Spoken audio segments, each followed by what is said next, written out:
Yeah, I was just going to say to Leigh and point out that, one of the difficult things about being so successful with work is it is such a high.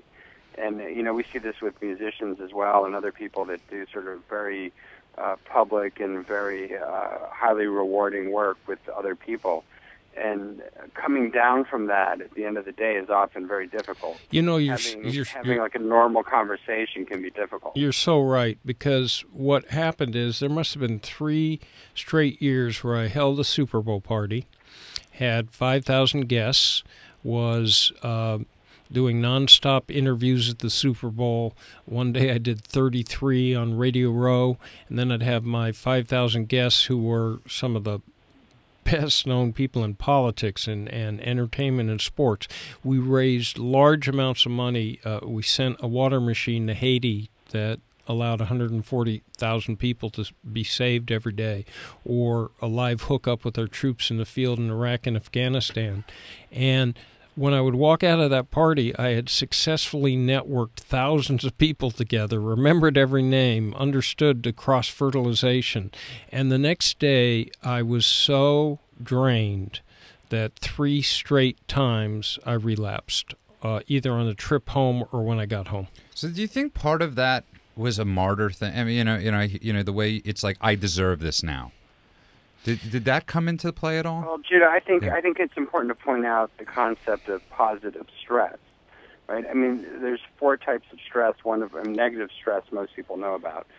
Something bad happens, your father dies, that's a negative stress, and it wears on you. But you can have a lot of positive stress of working too hard, a lot of excitement, and that can be as wearing on you as negative stress, but you don't recognize it because you think it should be good for you, or it should feel only rewarding, and you don't realize that it's actually zapping you of energy.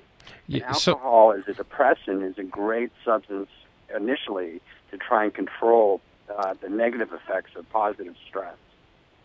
There I was at a Super Bowl doing exactly those things that were most exemplary in terms of raising $85,000 for autism research, or doing Sporting Green Alliance.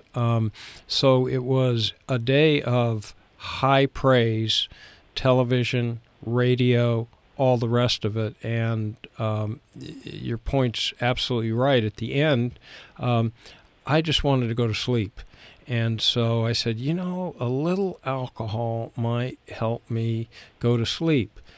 Next thing I knew, I was lying in the backyard with a bottle of vodka in my pocket.